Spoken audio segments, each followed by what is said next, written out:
Let it go. Guys, welcome back to another episode of One Step at a Time with your host, the Ocean Flight 111, heading straight to full potential with zero delays. And we're back for another episode here with a very special guest.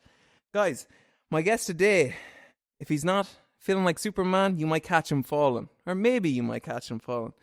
From the mighty streets of Drogheda, he is a songwriter, a producer. If you don't catch him on tours with such as Little Mix, you might see him off a recent tour with Nathan James. He's accumulated over 30 million streams on Spotify on his solo music, and I'm very grateful to have him here today. He's a very charming, charismatic individual. Guys, I'd like to welcome Matthew Nolan to the podcast. Thank you for that.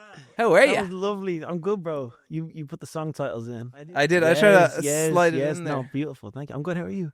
I'm good, man. Enjoying. It's a sunny day. It is. I'm very grateful. Finn, my good friend Finn, was here, but we were in a conversation, and he's kind of taking all the best questions. Finn, so Finn. I was kind of hoping. I think Finn's starting his own podcast because I think so, man. Now, as you said, first podcast. This is crazy. Yeah, it's my first podcast. And it's weird because I love talking about myself. So how have you never? No one ever asked me. Nah, just kidding. I don't know. I don't know. I think I've never really been asked, I guess.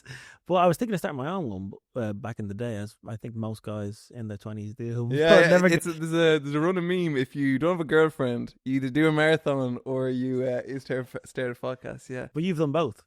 Have you got a girlfriend though? Have you got a girlfriend? No. So you've just done both. So yeah, I guess I kind of want to go over a little bit at the beginning and then a lot, because a lot's been happening recent. So I was doing a little research, and as you do with these things, and you only started in like TY around that time. Yes. So what does it bring me back to TY, to a young Matthew Nolan Drogheda with the world in front of him? It didn't feel like that back then, but no, definitely. I think I always sang in school. Yeah. So like I would sing in like primary school, like, but then obviously like just when an opportunity came, so like choir, but then also like where I'm from, and obviously probably in Ireland in general, it wasn't the coolest thing to do, singing. And I always had like a really squeaky voice up until probably like 12, 13. But I remember like I was a decent singer because I remember there was a girls' choir in our school, but our school was divided into National Boys School and National Girls School, but it was the same school, just different classes. And the girls' school teacher would like ask me to sing with the girls' choir, so like that was like weird. I remember getting called out of class to like go to the church with the girls' school, and it was kind of Isn't that bad of a thing? I was like 10 though, but I remember it was like one of those. It was weird back because you're 10, 11, you just want to impress the guy. So I was like, it was because then I was quite into sport and stuff. So going to like football training after singing with the girls was kind of a dilemma, but I was okay at football too, so I kind of balanced it out. But so I sang all the way through, and then in school I chose music as a subject because I thought it was going to be like Glee. Gotcha. Definitely wasn't. I didn't really like the subject, but my teacher was great. Shout out to Inian Conway, she was great. And then she kind of like, again in school I was obviously, secondary school I was changing a lot as a person, and like I used to be actually really quite smart and good at school, and then I went to a mixed school, and I think like I started like maybe showing off or something for the ladies, as I still do. And I just stopped like doing my homework and stuff, and stopped. I was never a bad kid, but just like didn't do my homework and stuff like ever. But my parents know that. And but I would sing. So I wasn't good at school, but I was like singing, and then like there would be like this thing called Rail the Misa, because our school used a lot of Irish words. I don't actually know what it means. But it was like at the end of every term, so like Christmas, Easter, and the end of the year, there'd be like a big ceremony, and you'd win like rail done wrong, so like the star of the class in every single class. It was a long day, and I'd sing and stuff like that. So that was good, and then but also always kind of going back and forth with like it wasn't that cool, and especially at those, you're very impressionable at those ages. What was that period like for? So you're doing a little singing. As a person, you're saying you're going through a lot of changes. Was it a tough experience? Was it like just a normal school experience for you? Would you consider yourself popular? It's all funny because when you think back, it's so it really didn't matter, but at the time, like the smallest of things are so huge in school. Yeah, I would say like, yeah, exactly. I remember like when I was in first year, so I was 12, 13, I put up a cover of singing Adele, Someone Like You, and like on YouTube, And oh my God, the next day in school. Now, keep in mind, I was kind of, because you don't do that if you don't think you're good, right? So I thought I was good, but it was just, and it was at that point in school. So it was my first time, like, so like singing in music class. My music class was really small. There was probably, I think there was only like 12 of us. And like some of the guys in my class, Shet Ricey, like he just didn't know anything. He just thought it would be a breeze. So he chose music. Like he didn't have any musical talent. And, but so like, I think like I was probably like one of the best, if not the better, male singer in that class. And so I was getting like, so singing in music class and getting like the praise, you feel big, but then it's a big bad world outside that music room. And I can do anything. Do you know what I mean? So then I go home and I'd have that kind of buzz of like, and you put it online. And the next day, like people were just, it was not fun. It was like, it was really embarrassing, but like, even back then, to be fair, I still knew it was like good. It was just like, and I remember like very quickly, like maybe like a month after I put up 2 videos, and they were about Adele songs, "Rolling in the Deep" and 2 heavy songs, like big songs. Yeah, but my voice hadn't broke yet, and I remember I got locked out of the YouTube account, so it's still up there somewhere. My friends know the channel name, but they always wind me up about it. But is it under your name, Matthew Nolan? Nah, it's not under Matthew Nolan. It's like, I'm not gonna say it, but it's not Matthew Nolan because no one's found it. Like even like new fans and stuff, they haven't found it, so it's not under my name. Do you think, Matthew, it's crazy because a lot of people go through maybe all of school and maybe leave school to experience something that can like shake their character. But when you're such a young age, because when I was doing music in school too, when you put something out and like you get so much backlash, it's kind of like, because for me, confidence is building blocks. And the more like hard situations you put yourself in, the more building blocks you have. So when you're such a young age, you're giving yourself a building block already. Do you think it was kind of a little springboard, even though you got like a little backlash? Yeah, I mean, the backlash was never heavy, because even like the guys, I'm just thinking now, I haven't spoken about this in age, come back to me like all the people making fun of me. But like, it was never like, look at him pointing and stuff. It was just like, maybe the guys that like, you weren't, a couple of guys in the years older. Like I remember one time I was singing in church at like this like Christmas carol or like Christmas mass, but it was a school thing, so it was just at school. And I remember I went up, I don't remember what I sang, but it was like really high. And there was 3 guys in the front. My friends know who I'm talking about because we kind of talk about this story every now and again. And it was just like, that was the one time I felt something, because I was always, sorry, what I'm trying to say is, I was always kind of okay with them making fun of me, because a lot of people actually were like, oh my God, he's really good at singing. But this time, there was like a group of like 5th years, because the way my school worked, when I was in 1st year, the school was only 4 years old. So the oldest people were TY in 5th year. And oh my God, the guys in the front, they were actually like pissing themselves laughing.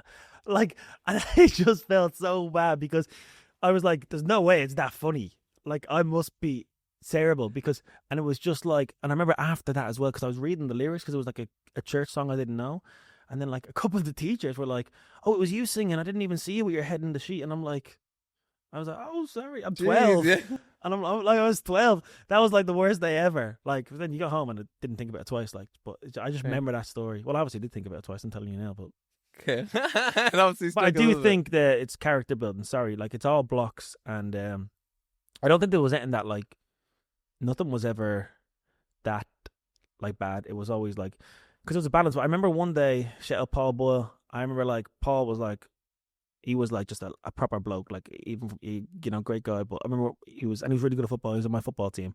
We had probably the best football team in the town when we were like 12, 13, 14. We used to win like the league and the cup every year. You're one of them teams. Like, he used to fucking hate them. And then I remember like the weekend I put up the Rolling in the Deep cover. And Paul was in a different school, for example, and a couple of guys were in different schools on my team. And I remember I got to the changing room and they were playing it on their phone. And that was the worst feeling. Yucky. Now, I remember that day well, because I think I scored in that game, or scored 1 or 2 in that game, and then like everything's forgotten about. But like, oh my, I remember that feeling was just like, why don't you like me? Yeah, and it's just, you're 12, you can't laugh about it then when you're 12. Now, like, oh my God, anything. But that's just what being a kid is. Mad. So in school, are you starting around when you hit the 16, 17? Are you starting to like envision, like this could be a thing for music? Or was it just like still like kind of like a side quest, side hobby? I think so. When I was 16, I was in 5th year. and there was this guy I met in the Gaeltacht called Jordan Wilson. That was my follow-up question. Oh, right. Yeah, What were you yeah, gonna say? Yeah, I was gonna ask about the video you and him did in the house and stuff. Yes, that's so funny. So I met Jordan Wilson in the Gaeltacht in the summer of 2014, I think. And he had this song called Acting Up or something. Yeah, I remember. Really good. Like, he was an unbelievable rapper. He's probably still is. I haven't heard from him in years, actually. But he was like rapping and stuff. And then I remember like one day I sang at the Gaeltacht and he was like, "You're sick and all." And I was like, "Oh, cool. Like, let's do a song together." But then I reached out to him. I was like, "Let's do a song together." He was like, "Yeah, for sure." But he was like hopping back then, like in the Dublin scene or the Ireland scene. Did Like, O'Shane end up shooting the video? yeah, so O'Shane messaged me on Facebook, or Jordan and O'Shane knew each other. And I think Jordan said, "I want to do this song with my friend to O'Shane." I keep remember, we're all kids, but like, and then I remember I was 16 and like, I was like to my parents, I was like, "I want to go to Galway to record this song." Now we got to Galway and they were like, my parents they weren't strict, but they were just like not stupid. They were like, "Why would you go to Galway at 16 on your own for a weekend? Like, that's kind of crazy." I mean, it does sound a bit crazy, but like, anyway, I remember I went and I wrote the song on the bus.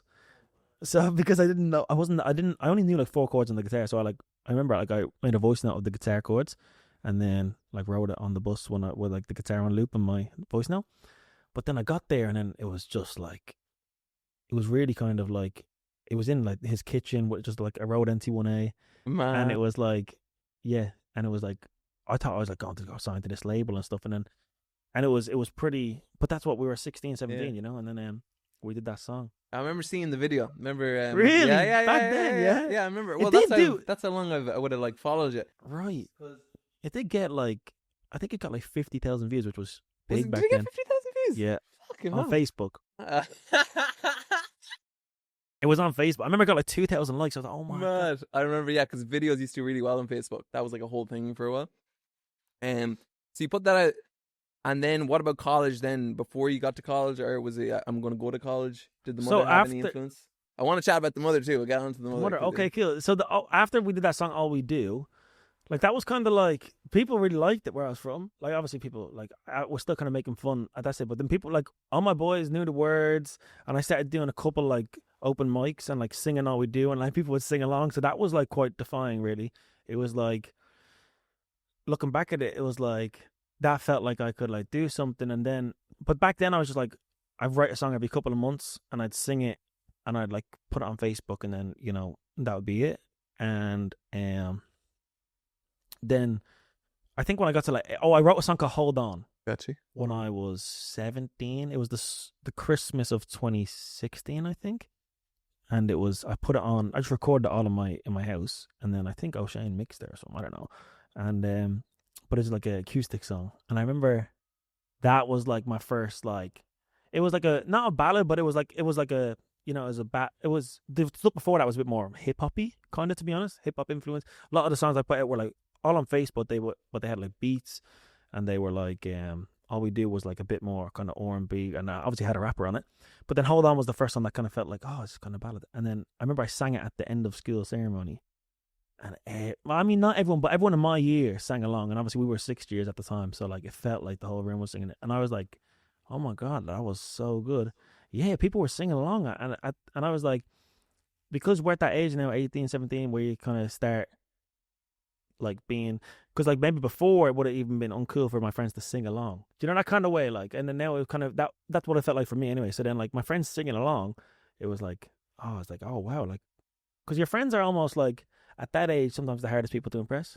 Easily the hardest people in the press. Yeah, so especially because it's so foreign. Like I wasn't like a big muso. I wasn't playing like music growing up and stuff. Even like when I did it and then back to the boys. It wasn't like my personality. It still really isn't like my full, like obviously it's my full passion, but like I separate it like from, I don't really have many friends in music.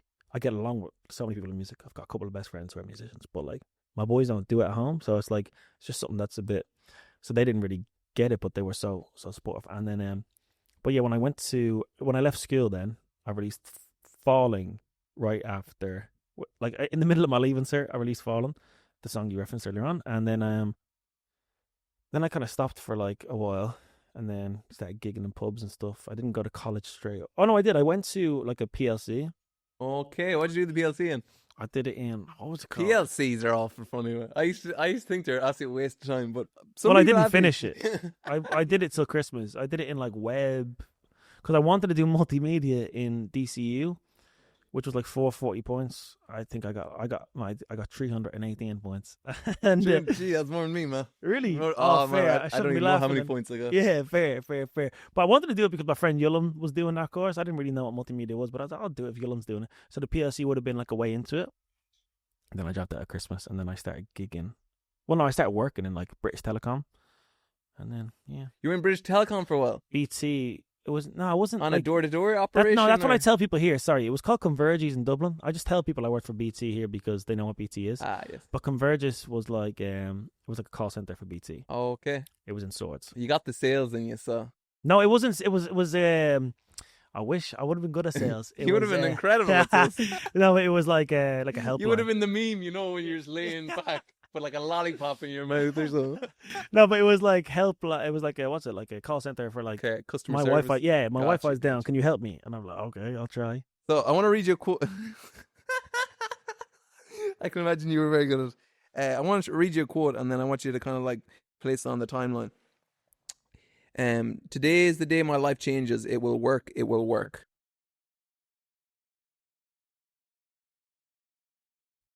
What is it? What that's I said. Yeah. Yesterday? No. Oh, is that in the note I wrote? Yeah. Oh, yes. I wrote that in. Wow, I forgot about that. I wrote that in 2018, 2019. I think I just came back from Paris with Leighton or something, and I had no money or something like that. And I was like, because I remember I said that in an interview with like some Irish newspaper, but I found it. I honestly, it sounds fake, but like I remember I wrote it. I think I'd just come back from Paris with Leighton and Thomas Arnold. Shout out my boys. That voice. And I had like no money, couldn't really afford to go on that trip. But like, was it? Well, like in today's age, I wouldn't have been able to afford it. But you know, I was 18, 19, so I was like, I had enough money to eat and drink, but I wasn't paying rent. And then I think I found it, and I came home from like one of the auditions on Little Mix to Search, the television show I did. And I remember I read it, I was like, it meant, it was so powerful when I read it. Mm. When I wrote it, I don't think I like actually believed it or like cared about it. I think I was just trying to, because, not to ramble, but because like someone like Leighton, he was like, we were similar, but he was way more vocal about this kind of like, this Manifesting. manifesting, and just like that it will work, like these things will work, about his own stuff.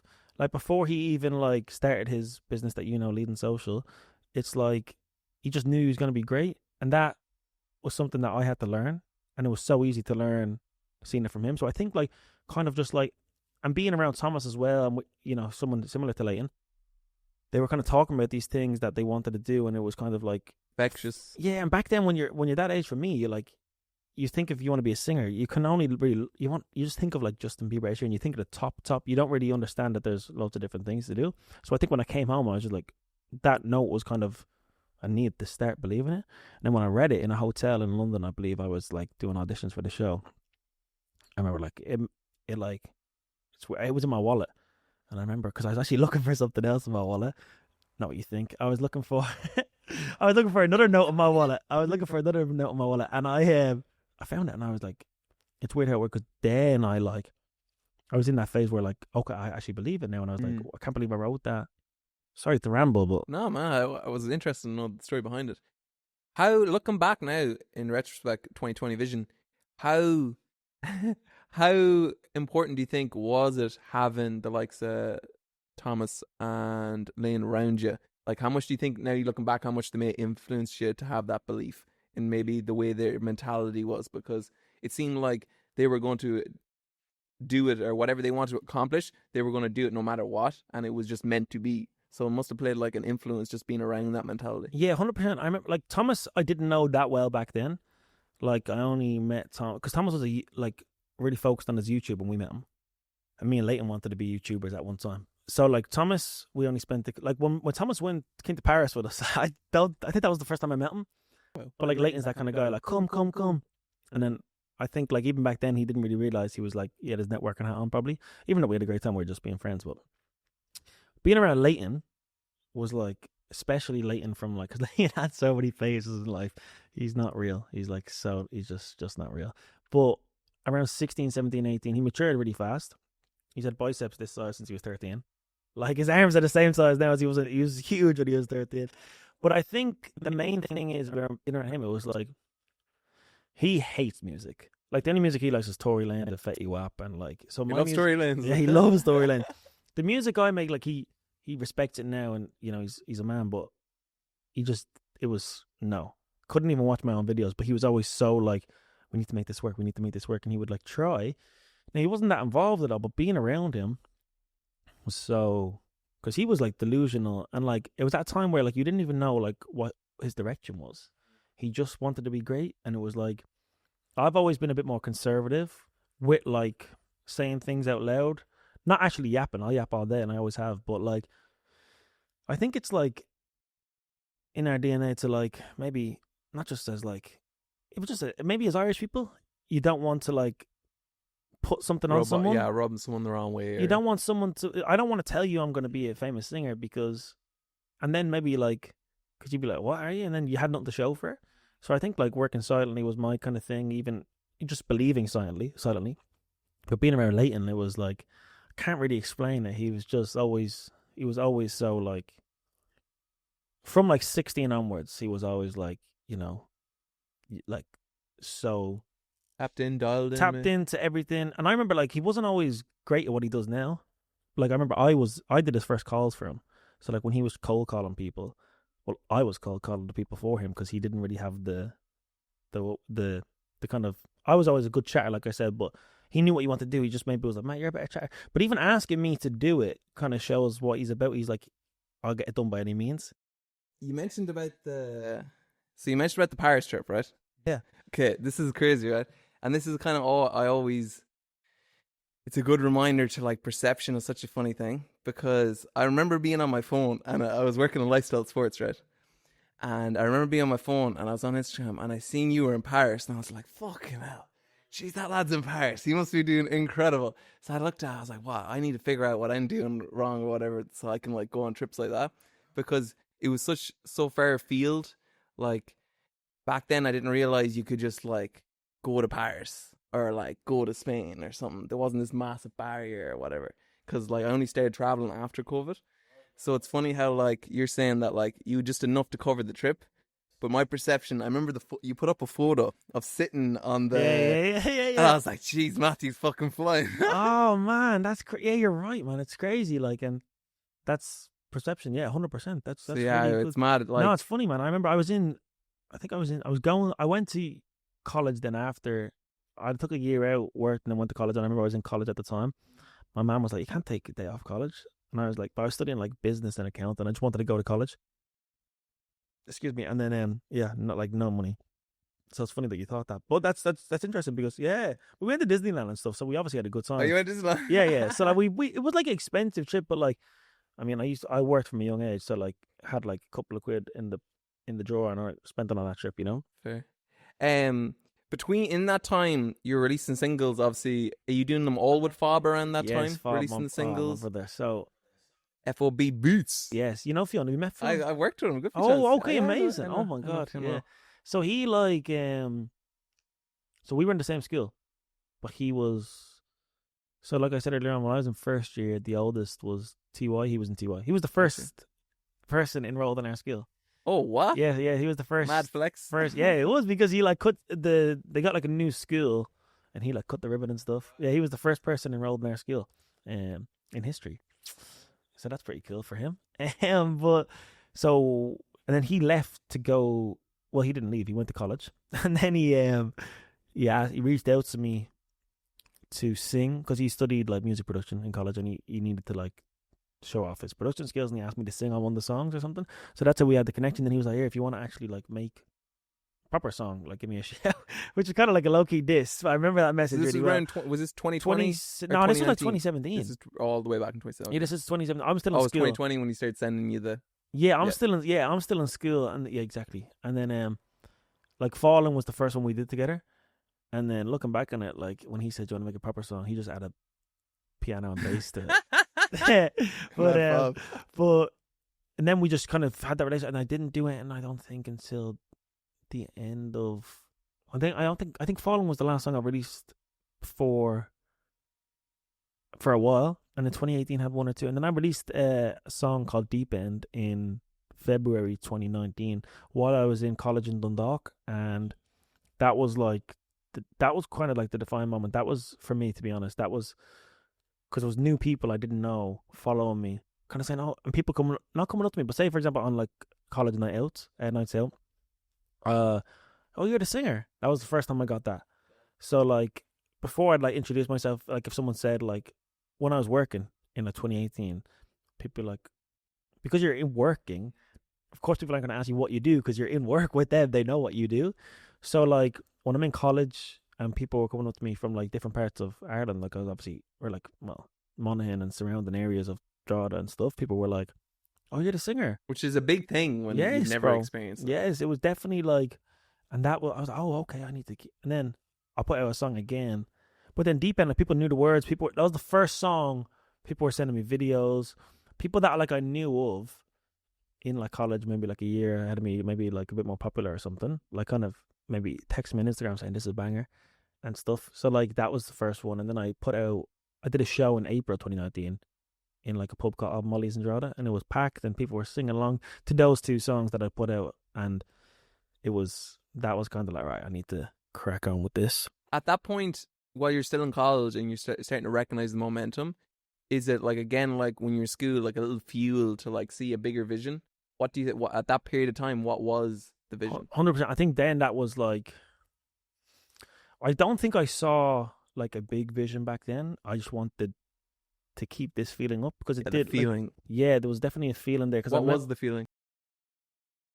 It was kind of like, I guess like a lot of people who, when you're putting yourself out there at the start, you either like believe in yourself a whole lot, or you believe in yourself a little bit, and you kind of want the attention a little bit, because there's no like, don't get me wrong, there's some people who are God-given talents and they don't want the attention, they just want to do art.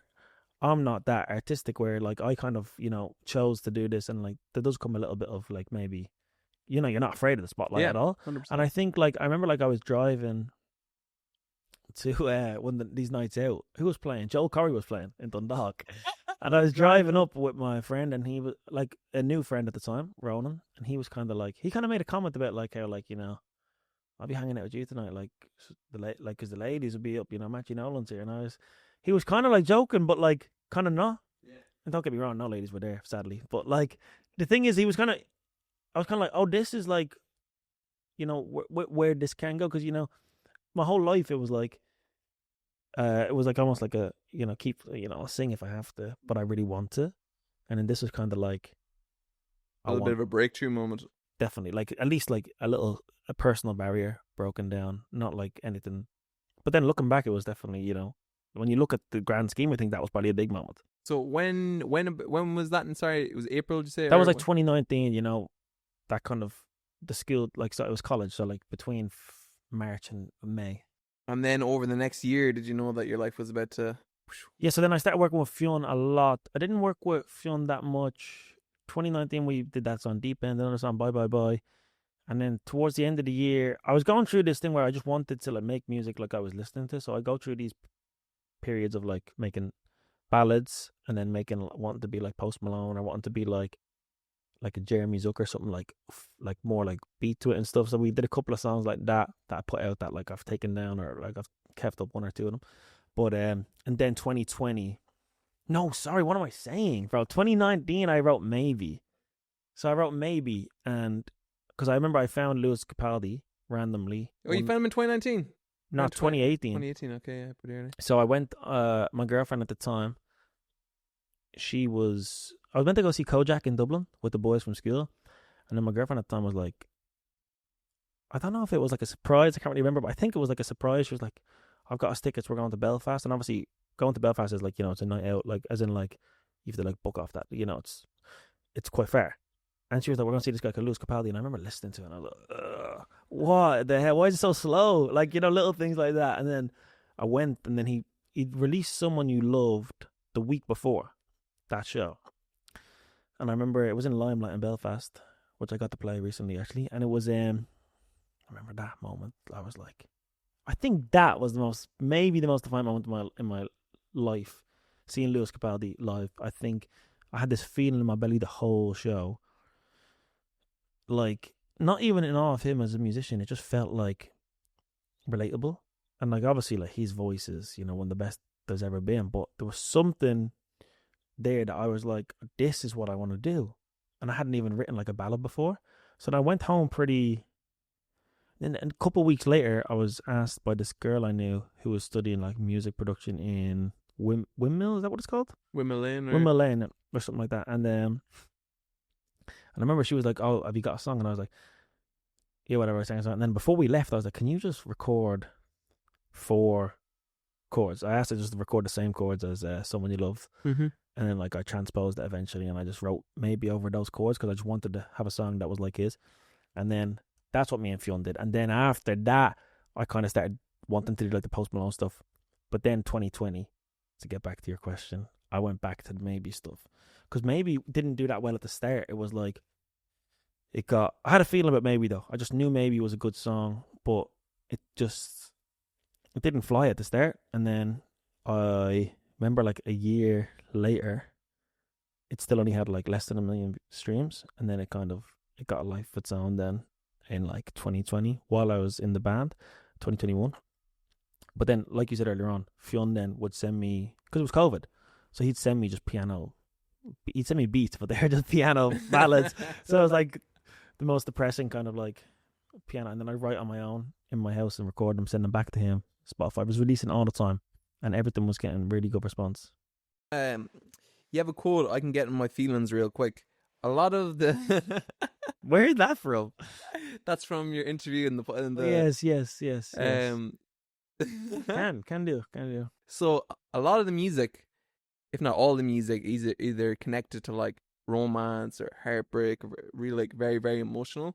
Is that like just a part of your spirit that just flows out easy? Is it something you find yourself tapping into a lot? What is it about that part that just seems so easy to write? I think I was always a sensitive kid. Very sensitive. Growing up, like, I always like wanted to please everyone.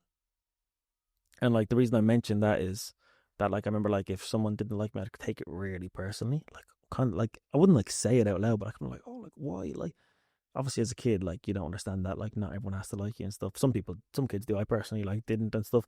And I remember like getting in trouble with like teachers and stuff like at that young age. I was like, I'm really disappointed that like even though I did something maybe naughty as a kid, I was like, I have this real like, I'm really annoyed that I let someone down.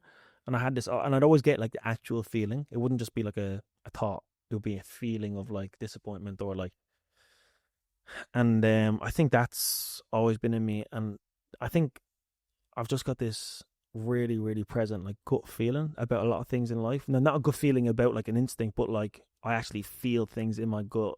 Maybe so does other people, but I'm very aware of it. I mean, I'm sure everyone has that, but I just was very conscious of it. And mine was kind of driven around, empathy and, sympathy, kind of like feeling, being sensitive really. And it came across, so I kind of could tap into that because I remember like wrote Maybe when I was, to be fair, I did go through a breakup then. But I remember like I didn't actually, it was obviously about the girl I broke up with at the time. I remember that was actually kind of nerve-wracking to put Maybe out because I just broke up with this girl. Drada's like a small town, especially like it's a big town, but like everyone your age like knows each other. No, it's not. I mean, small town mentality maybe, but I mean that's just most towns.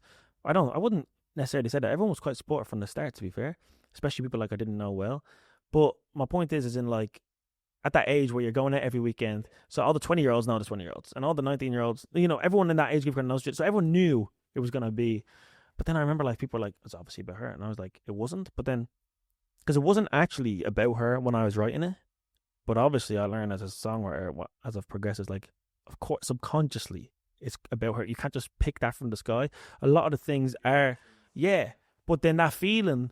So I kind of like, but even before I was like, I'd be in a happy relationship and I'd be able to tap into that, so I can get in my feels real quick. Like I said, I think, yeah, that's only gotten more powerful. Really, I've gotten only more emotional as a man. Like definitely, like went through some way worse breakups and like things like that. That's one thing that separates a lot of songwriters. You're chatting about your gut. I think everybody can do that, but everybody doesn't have the ability to do it. So I genuinely think like it's like a skill, and I think that like when we're innately born with it, that like to have this like sympathy, empathy, like in this frequency to tap into things. But the older you get, people find it tougher and tougher because they've almost ignored the feeling. Like I met a girl, I went on a date with a girl. Yeah. Within 5 minutes, I knew that it wasn't going anywhere. But lovely girl. And she was telling me about her story, and she was saying that she started listening to her gut, and she was like 25. And she had this like epiphany of like she'd been through like a bad breakup and almost got married and moved from like crazy girl, but like in a good right way. She'd moved from some island off Africa, beside Africa, and could have been what's the cartoon called Madagascar? Oh, Madagascar! Wow. Had this crazy life, but she'd only started realizing she'd like to listen to her gut feeling, which I found crazy because I always listen to my gut. Like I can always sense, when you're somewhere and you're like, this isn't good, let me get out of here real quick. But that ties in so much to being a songwriter because you notice things that other people don't notice. Because if you're in a room with someone, you're not just solely centered on yourself. Even though, because you're such a charismatic person, someone might presume that, that like you might be more of just care what you're doing. But in reality, you're probably sensitive to everything happening in the room. Oh man, like Leighton. Another note to Leighton. Leighton could be quite a harsh person back in the day. Like, is it like, especially to me, like, probably just to me, like, because we were just so unbelievably close that he'd kind of just be like, and he'd always not make fun of me, but he'd always like kind of get irritated about how aware I was. He'd be like, I'd like everything. Like, I'd remember like car edges. I'd remember like I'd see that person. I'd see that. Now, keep in mind, Leighton, on the other hand, is also the least aware person I know. So that balance of like, there was no balance. It was, he didn't care about who that was. I knew their date of birth. As in like that kind of thing. Like there was this extreme difference. So I remember like, exactly, and he'd be like, how'd you even notice that? And I actually admire that because ignorance is bliss. Like he'd be like, man, I don't care who was in the car. And then I'd be like, you see that? And he goes, no. Or you'd be like, Leighton, look there. And he'd be like,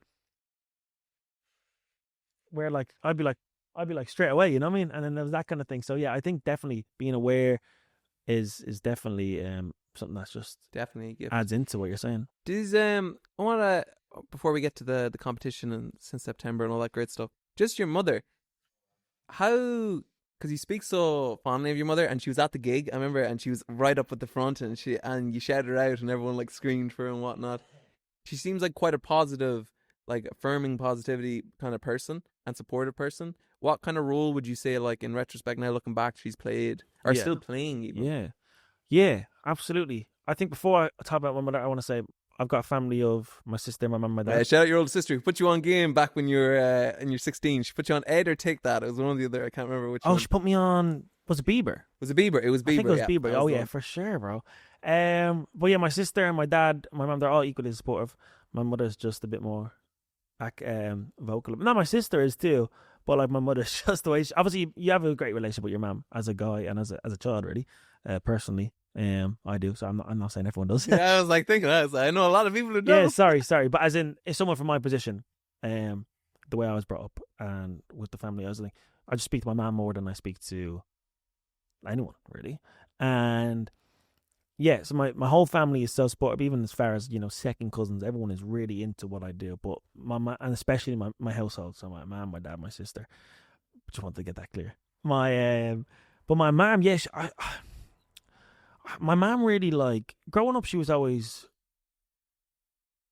to be honest, she was just a normal mom. I think she had like a midlife crisis, but not crisis, the opposite of a crisis. Like this kind of like, she definitely changed. I remember like seeing her change in like her, because she's 50, she'll be 57 on Tuesday. Happy birthday to Mama Nolan. Yes. I actually sent her a card yesterday, booked it for Tuesday, it came this morning. I was like, what the hell, moon pig?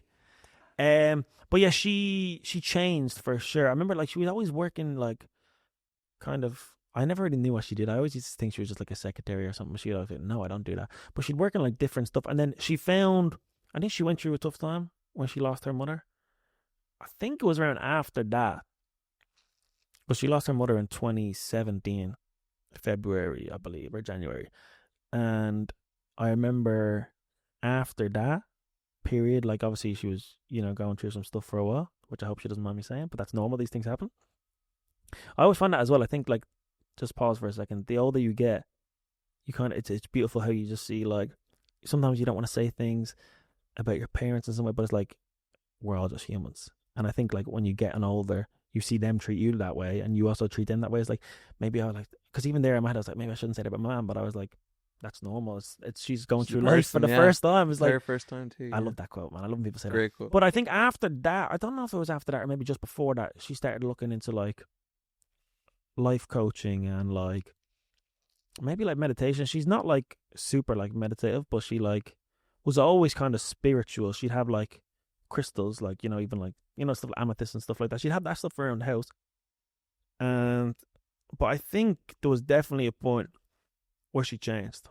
Now maybe that's because I was at the age where I was 18, 19. Maybe she was kind of like letting the chains off me a bit, as a, not that she was stricter, but as in maybe she's letting me be a bit more free and I'm seeing her in a different light. But I definitely think she changed in like her late 40s for like, to like at this point where then everything was just so positive. And not that she wasn't positive, but it was just like, she definitely didn't have that approach when I was growing up of like, she obviously would have said that anything is possible, but I didn't really want anything out of the ordinary, so she didn't have the need to say that. But I think she started looking into like life coach, and she did some courses on the side where like, for a while she was a life coach, I think full time, and then she did a part time, and then now she kind of just adds that into her job she works with, like getting people back into work and stuff. But she definitely switched, and like it just seemed like she just saw the world brighter. That's a good. Not that she was ever not seeing it that way, but brighter. Not that she didn't see it bright before, but just up the screen brightness. Yes, exactly. She turned the brightness up. It definitely felt like that, and that was so helpful for me, because it was like all of a sudden going like embarrassed to like tell my parents I want to do music full time, to like, you got to do this, and that was like so helpful, and they were so excited for me. Such a gift, man. It was such a gift for the people you love and the people that you hold dearest. Like I call her like that support 100%. And I call her like twice a week. Let's say we talk every single day, but like I'll probably call her twice a week. There's only so much you can say. Like, but and like every time I call her, she has to say, "Hey Google, stop," because she's playing my music. Ah, man, that's lovely. And it's like which is great.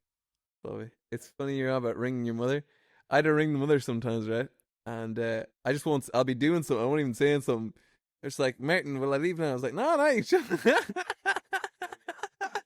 I'll just be on the phone to her. I won't be, and I do with the sister. So like, sister gets off annoyed at me. She's like, Martin, you rang me to do nothing. I was like, I'm enjoying your presence. Yeah. No, you're dead right. No, I love that, man. That's beautiful. Yeah, shout out. I noticed that at the gig, as I said, it was a really lovely moment. So yeah, supportive family. So then, since September, the audition, TV, the global fame. Yeah, the world domination. It was almost that. Talk me through a little bit of from what that chapter was like. Oh my God, bringing up Leighton again. So basically, wait, Leighton, come through the door. Yeah, come on out. But basically, what happened was, it was like, I have a new job now.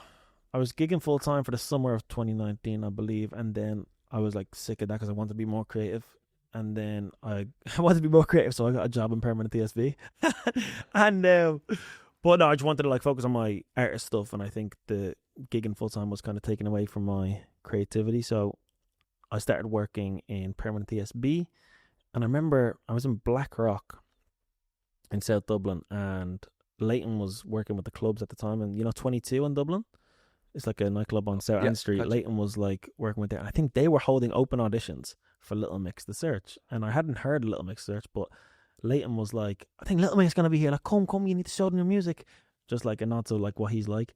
And I was like, bro does not understand how the world works. Little Mix are not going to be in 22. Like, they're obviously holding open auditions everywhere. And then I was like, nah. And then I remember I was in work one day and I had this feeling in my belly. I remember I woke up, I was like, oh, you know what, I'm going to go. And I was going to go. And I was like, I woke up, sometimes as well, it's really important to like, sometimes, so I remember I used to wake up at like 6:40. I was 20, by the way. My dad would still wake me up for work. And I remember I woke up at like 6:40.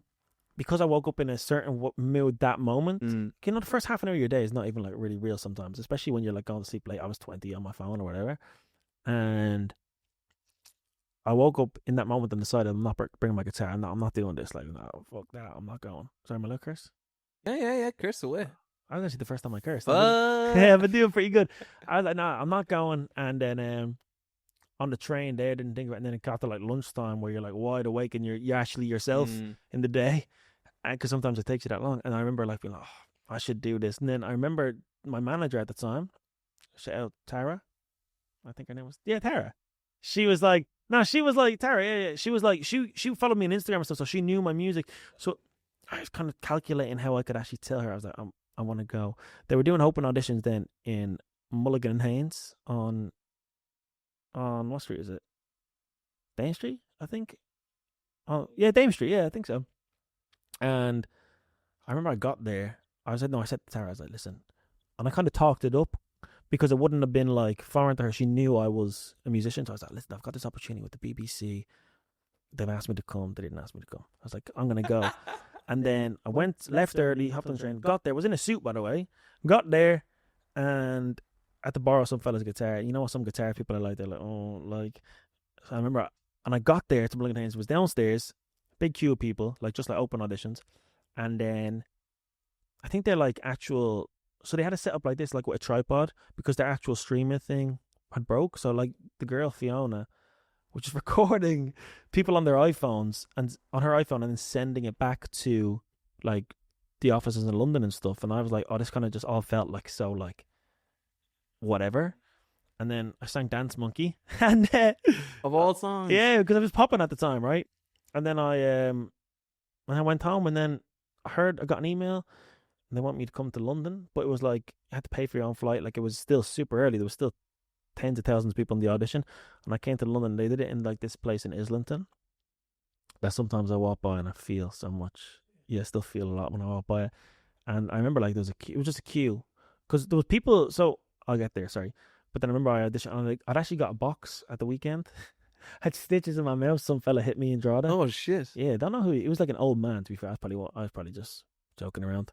But that guy punched me in the chin, and I remember I was like clenched my teeth or something, so I bit my lip, and my whole lip. I still have like a scar from it, but so I had stitches. Well, I had to go singing. I was singing like this. I was like, hey, or like, so I was kind of, but I was in that zone there. I thought I'm not missing this opportunity. I'm going. And then I had these stitches. And I was like, I promise I'm smiling on the inside. I remember I was singing and I thought, I gotta go for it.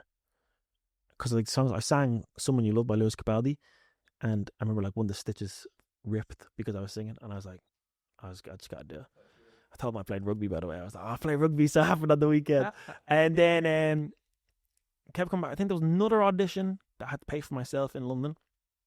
And then I got to a call back where they started paying for the flight. So I had to like book days off work. So I was taking like unpaid leave on work just to like fly to London to do this BBC show. And it was just like, it was magical. Again, I think you should really credit yourself, Matthew, because there are a lot of obstacles that could easily just, I don't think this is it. Okay, go get the audition. Okay, I have to pay to go over. I was like, my fuck. Okay, let me jump over that obstacle. Okay, you got punched at the weekend. Now you got stitches. But you're like, I'll fight through it. And then one popping. And then another one. So like, you have to give yourself credit for even, like people don't see, a lot of the times with them talent shows is you see the first thing is the audition or whatever. Not knowing. There's so many You've auditions. Gone through hell to even get there. There's so many auditions before the audition. I kind of knew that anyway because like I'd always flirted with the idea of like signing up for the X Factor as a kid. But like obviously never did it. And then so there's so many like pre-auditions before, and like you kind of go on Zoom, they try and get your character and stuff. But I remember the second callback, I think there was 3 callbacks before you actually got to do the show, which was the first audition, and all the other guys in the band were headhunted. All the other guys, I'm pretty sure I was like, I think when it came to the live shows, so everyone got put in the band. There were 6 different bands. There was probably 30 people. I think I was one, if not like one of the very, very, very, very few, maybe 1 or 2 of us that wasn't headhunted off like TikTok and stuff. I think so. I was one of the only people at the live show who did all the stage. I think I remember, because I was always winding the producers up and say, "How come you didn't find me?" And then, but yeah, then oh my god, the callback and stuff was intense as well because the talent was amazing. And I remember I got actually put into this like R&B group. They wanted me to be in the R&B kind of group, so I remember those rappers, and then it would actually work to my benefit because they'd put you in like groups of 5, and you just have to sing in front of the room of 100 people in your group. But then obviously some people were rappers, some people. I got put with like a quartet, like this barbershop quartet. These 4 guys who came together, and they were like showing off their harmonies and stuff. So it actually allowed me to sing, and they kind of harmonized around me, to their detriment probably, and so it was perfect because they wanted to show off their quartet skills that were absolutely magnificent, but I got to show off my solo skills, but in the other groups it was like really competition, like trying to outsing each other and stuff. They were very complimentary to me singing, and then I just kept getting through. I remember I was on a date in Dublin one night after work, shit all my ladies, and then I remember I went out to I got a call from a UK number, and my tummy I just knew. Paint the picture here now. You're on a date. Where's the date? I think I'm in Pygmalion. A classic spot for a date. Yes. I think this was like the only time I went on a date in Dublin. What, you're in the evening? It's in the evening time. Yeah, it's Wednesday night. Some young shoddy. Hoping this is the boy that's going to bring her to the top. Yes. So I didn't really even tell her, like, and I remember I went into the bathroom, and this guy called Sam from Wales rang me, and he was like, "Congratulations, like, we want you to be on the show." And it just felt like everything was like, this is it. And then I went back there. I was like, I'm on this TV show, by the way. And she was like, what TV show? Like, and I was like, I'm going on this, blah, blah, blah, blah. And I went home that night, and then like I rang on the train home, because I was obviously getting the train up and down from the bank job, and I met my friend Ronan, went straight to the pub to celebrate. And then it was kind of like, it was good that I celebrate, but then also it was like, it was the start of the best year of my life, best like 2 years of my life. And it's what's really important to me. Obviously we'll talk about the band now, but it's like what's really important to me is people look at, like, people who know what I did might see like almost like not a failure, because we chose to split up as a band. Obviously we'll get to that really quick, but what I'm trying to say is these moments that like are nothing to my outer shell right now mean so much. And like some of the best moments of my life were created in like things that new people I meet might not even know about. And that's a beautiful thing, because there's some things in my life that I've done that even because it's not amazing to like, you know, constantly live in the past. It's really good to reflect. It's not great to like want something in the past. It's kind of, I use it as inspiration to get those feelings again. But yeah, I think it's really like my future wife, obviously she'll know because you talk about life with each other. But like, on my outer shell, has no idea what I've done. Even if you go on my Instagram, you don't know those feelings I felt in those hotel rooms. And that's... You don't know how precious them memories are. Yes, and that's for everyone. Like, there's things I don't know about you that are so special to you. You know what I mean? But there's moments to you that like... 100%. That's obvious. But that's like something that was broadcasted to people, and people know I did that, but they don't know I, like... how important it was to everything that's happening. They don't know about the moment in the bathroom that you probably felt like, okay, this is a click, everything's about to move. And that moment, they're the moments that are so important and that people will never get to see.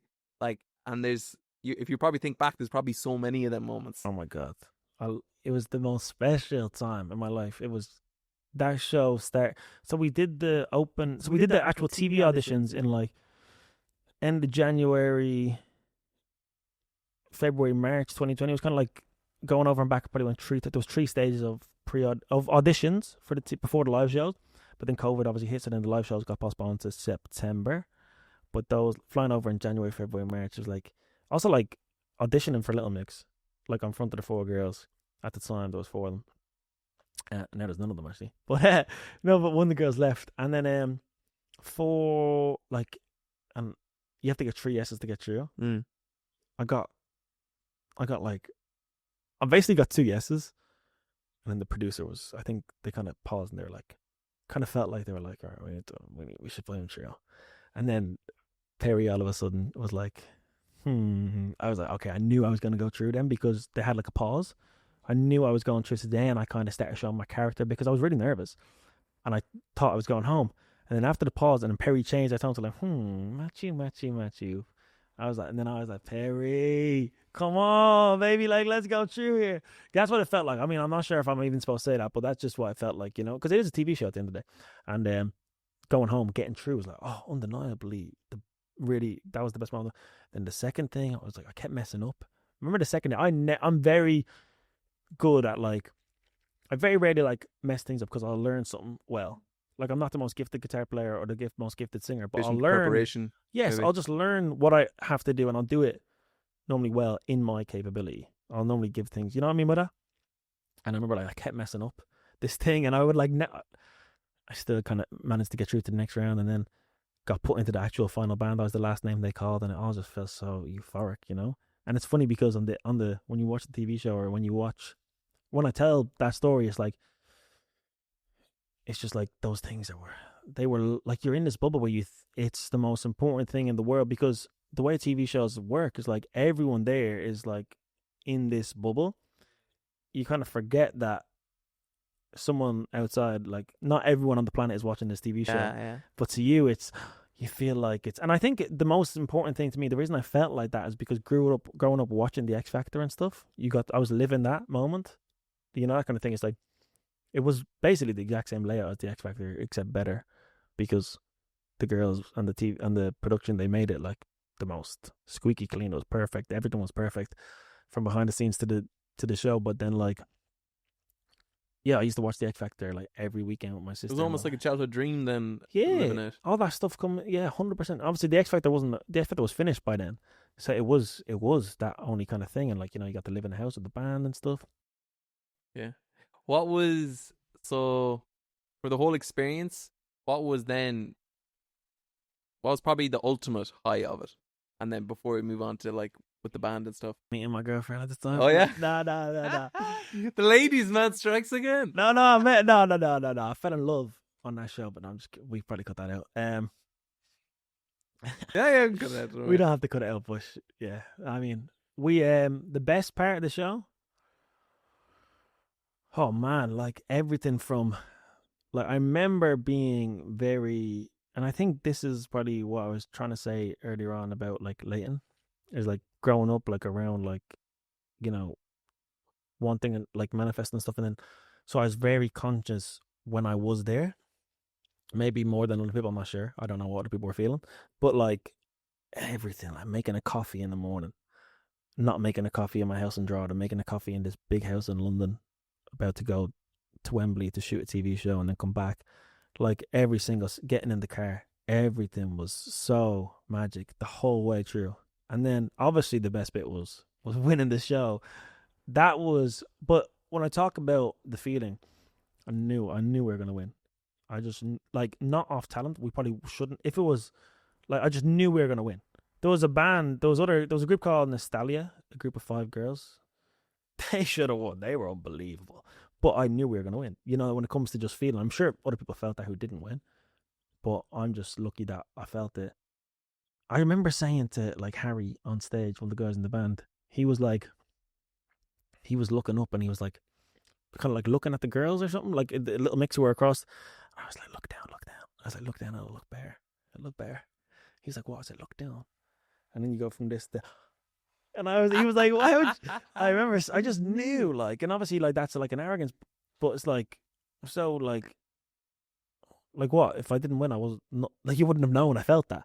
It's just obviously better that I did feel that, and then it, you know, sounds good. But that feeling of winning this show, like going back to the bubble you're in.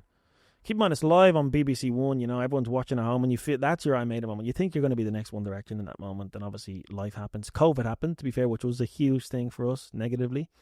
But I just feel like the most beautiful thing about winning for me was like we didn't miss anything.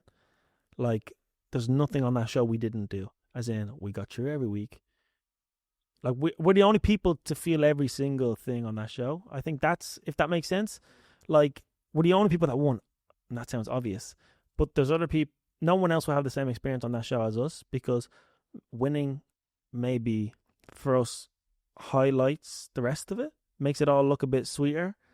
Maybe not winning makes it all look a bit more negative. I'm not sure, but I mean, do you know what I mean? But we're the only people to have done every single stage, to get through the first audition, second audition, third audition, fourth audition, live show, win.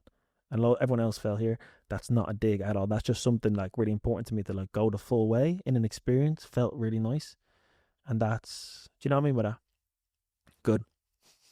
Because that's just something that was important to me. Pardon me. Some accomplishment.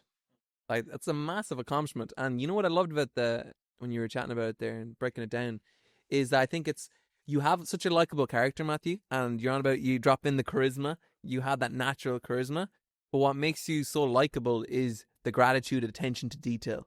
When you said, okay, you could have answered, yeah, winning was the best thing.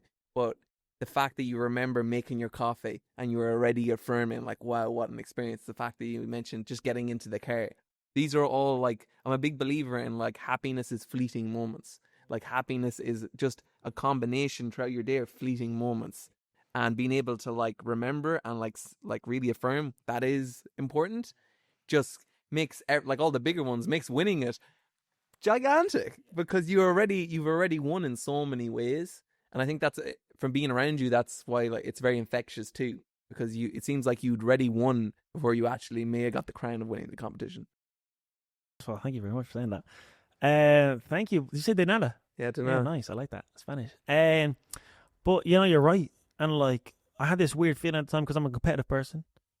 I remember like being like, you know, we've got to win, and I wouldn't. But I'm sure if we didn't win, I would have felt gratitude still. But it's just so much sweeter to have that look. I mean, it just felt like the first time in my life, and maybe the only time in my life.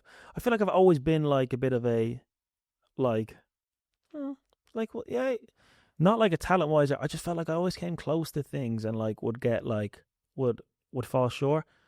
Maybe to fault my own. It always felt like it wasn't to fault my own. Like it just felt like maybe other people weren't buying what I was selling, which is fine. And like, you know, and even throughout the show, like I remember like even getting the maybe off Perry, and then maybe something happened that she changed her mind. But then like, and then kind of even in that show that was like so you far from me, I remember like they didn't actually show it because they made it like more kind of family friendly. Not family friendly, it was always family friendly, but like more like no drama or anything like that.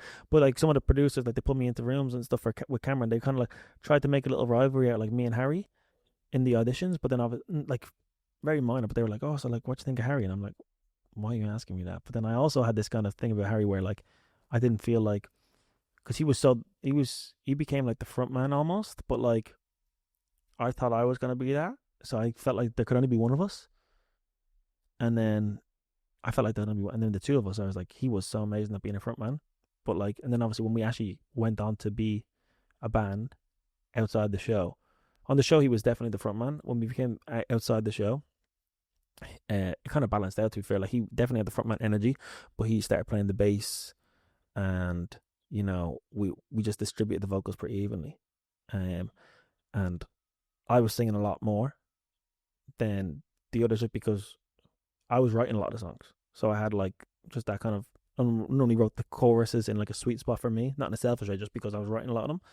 Some of them were but yeah, I think like even like that obstacle, what I'm trying to say is of like falling short, even like though it was so amazing, I still kind of felt like a bit like kind of like, not like, oh poor me, but you feel like sometimes even in the best days, like, you know, there's still like a little bit of resentment towards you, not from anyone, maybe from the universe. You're just feeling like a little bit like, oh, can this not just be like, but that's not everything comes easy. A feeling of why won't this work? Like you're looking down, it's like this should work. Like even doing this podcast, I'm like, this is like, I'm a big believer in my podcast. Like I was like, this is a gold mine. And you're like, why doesn't this work? And I was like, then you kind of have to pull back. Okay, what is it? What can I still do better? What is it that I need to do in order? And then you do that sometimes and it still doesn't work. And you're like, hold up here.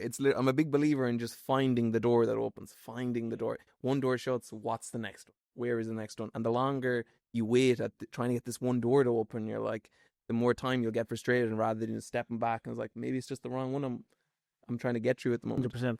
Because I remember even like, I had to do that because I remember when Harry, like, obviously in the show fell into like, because we all go on the show as solo artists. So everyone wants to be the main guy. You don't go on as solo artist and then not want to be. So you get put in the band and then, but very quickly when we became a band and started living together, like I was like, okay, I can either like chase his tail, but I was not the performer he was. He was an unbelievable performer. And I remember like, I'd even say this to them and we spoke about it since, and it wasn't like a resentment. It was just like, it was like almost like a really like inspiring jealousy kind of thing, as in like you want to like, oh, like he's unbelievable. I want to be like that. But then it's like, okay, well, let me really hone in on my character then. Obviously, he had a great character, but my character was different. And I was like, okay, let me be this kind of, let me, find that door, like you said. And maybe that door was easier for me to like do my thing in the band and then, but really kind of play my role. And like, that really helped because then afterwards, I kind of became the goofy, funny one really, really quickly, which like was good because that felt like a really nice place for me to sit. And then obviously, like, we're all talented in the band. We wouldn't have been there if we weren't, but it felt really nice to have a place. And it was quite like, it was nice to know I did that consciously as well. Like, I didn't just kind of fall there by like, fine, I'll do this. It was like, well, you know what? Let me give myself the best shot of being the best, best I can be in this group. Because that's what it is a group. It's like, everyone has different roles, and we did have absolutely different roles. So, Matthew, I'm going to bring you to the point in the podcast where I ask you 5 random questions. Oh, yes. Nice, breaks it up a little bit. Let's go. So, I'm bringing you the first one. Favorite, 5. There might be a bit more than 5. Great. Oh, I like this. How I'm feeling. So, first off, favorite sporting memory? Sport memory? Like, that I've done or no? It could be no, you mean Final Watch. It could be yourself when I you would won say the probably 12 league. I would say maybe when Robbie Brady scored against Italy? Robbie Brady. In the Euros? In the Euros 2016? Yeah. Yeah, that or the Champions League against Chelsea in 2008. United Chelsea. Oh, you're a Chelsea fan? I forgot about that. I cried tears. I cried buckets. I think I have a tear in my eye right now. Fucking hell, bro. That was a traumatic night. I remember watching that. Made up for it in 2012 and 21. Yes. Which is crazy. I always forget 21. Great moment, though, for a United fan. Absolutely fantastic moment. Favorite cereal? Oh, Golden Nuggets. Golden Nuggets? That's a good one. Favorite cartoon? Fairly Odd Parents. Fairly Odd Parents? Good one. Favorite movie? The Talented Mr. Ripley. Talented Mr. Ripley. That's a good one. Okay. Favorite childhood memory? Oh, that's a tough. Oh, I can't even think of any. Favorite childhood memory. Probably something in the Gaeltacht. I loved going to the Gaeltacht as a kid. Gaeltacht, yeah. I can't remember exactly, but favorite song at the moment? At the moment, I've been listening. Well, one came out last week. Morgan Wallen, Post Malone. What's it called? Morgan. I've been listening to it on repeat. I don't know what it's called though. It's called. I actually heard it yesterday for the first time. But you said at the moment. Yeah, it's called I Ain't Coming Back, or also Do What I Say by K1. K1, okay, a little bit of K1. I like that. And last but not least, favorite artist of all time? Oh, Bieber, Justin Bieber. Bieber, yeah? Yeah. Okay. Or Capaldi, and not to Capaldi, obviously, but Justin What's Bieber. your favorite rapper? Favorite rapper, it would be Tory, or I love like that kind of music, like Lil Baby. Okay. Drake, I do love Drake. Lil Drizzy? Like Drake's music. I think I like doing the last year. Yeah. I do. I like that Nokia record. Though. So good. I love all that stuff. Like, I'd say my favorite rapper will be. I give it to Tory Lanez. To be fair, Tory Lanez. Even though he's got that singer in them. I'll give you one last one. Favorite gig you've ever done? This kind of leads into my next questions. It's gotta be. There's 2, if that's okay. Yeah. Cool. They're both on the exact same level, but one is for different. Like, I think my favorite gig ever will be the 3rd time I played the O2 Arena in London. Wow, three nights in a row. Wow, Saturday, the 14th of May, 2022 was the 3rd night. Had Leighton there, Sam there, my girlfriend at the time. Me and the boys all wore suits on stage. That was just euphoric. It was the last show of the Little Mix tour. But then I think the second time I played the Tree Arena in Dublin. We did 2 nights at the Tree Arena in Dublin, and the second time I was like, the first night I was so nervous, and then didn't really kind of like take it in. So then the second night, oh my God. And I think the reason that's my favorite ever is because I had the exact same feeling I felt on stage in my bedroom so many times. The exact same feeling. And the first night I kind of took that feeling as like nervousness.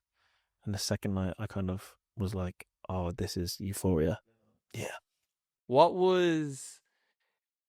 are you feeling? You said euphoria there. What emotions are you going through when you walk out on stage to like a crowd, 10,000, 15,000 people at like the O2? I think like every single time. So we had this like 1 minute intro. So like obviously the song, because there was a guy on before us and we were like down as like special guests. So we were playing to like full arenas every night because we were on at like 8 to 8:30 and Little Mix were on at like 8:45. Like, so it was really quick changeover, I think. So like we were playing to full arenas at least for like the second half of our set, but it was really, really packed every night. And also because we're on Little Mix's TV show, a lot of people knew us, so they wanted to maybe come see us.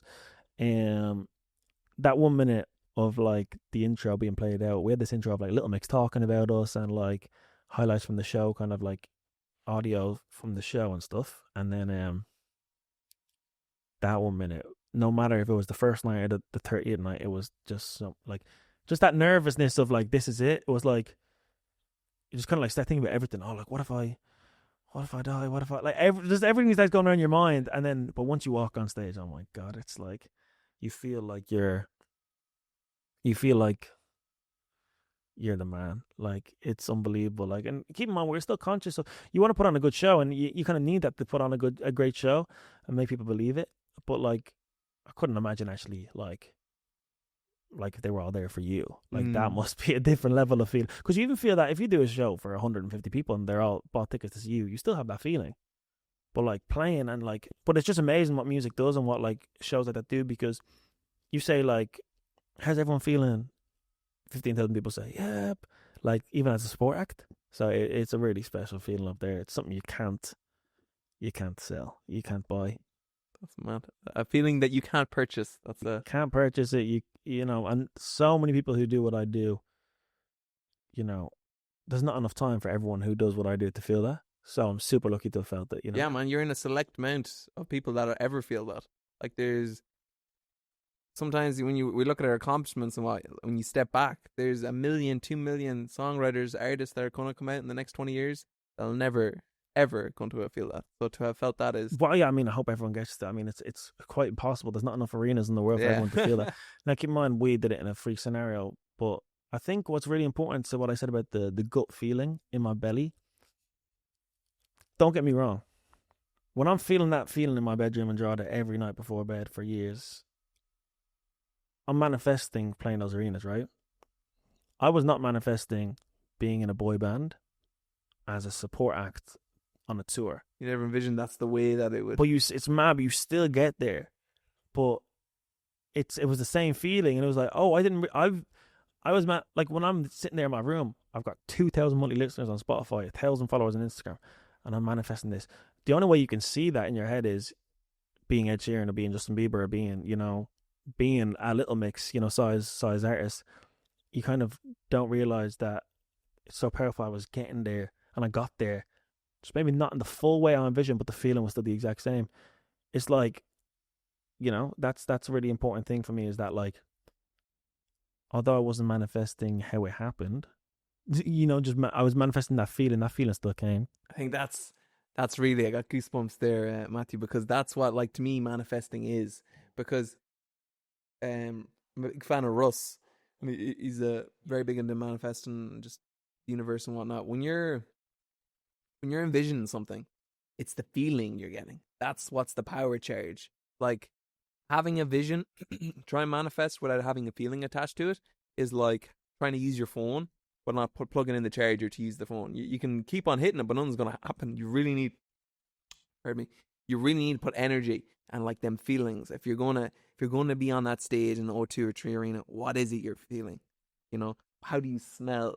How does the guitar feel when you're moving your fingertips? What is it you're hearing in the back? Is there someone in your ear? What's the drummer doing? All these real things make it a real experience. So yeah, I'm big into Oh man, with everything. That can be with any walk of life, finding love, meeting a new friend, a business venture. Like you can feel it. And like I guess like back then I knew I was like it was more like a need. I didn't even know if I was manifest. I just had this feeling. But subconsciously I was thinking, I think my subconscious does a lot for me. Some like it did back then. I think like unfortunately, like in the last kind of year or two, I don't want to skip chapter, but just quickly I'll say like I did kind of lose that. I didn't have that feeling for a couple of years.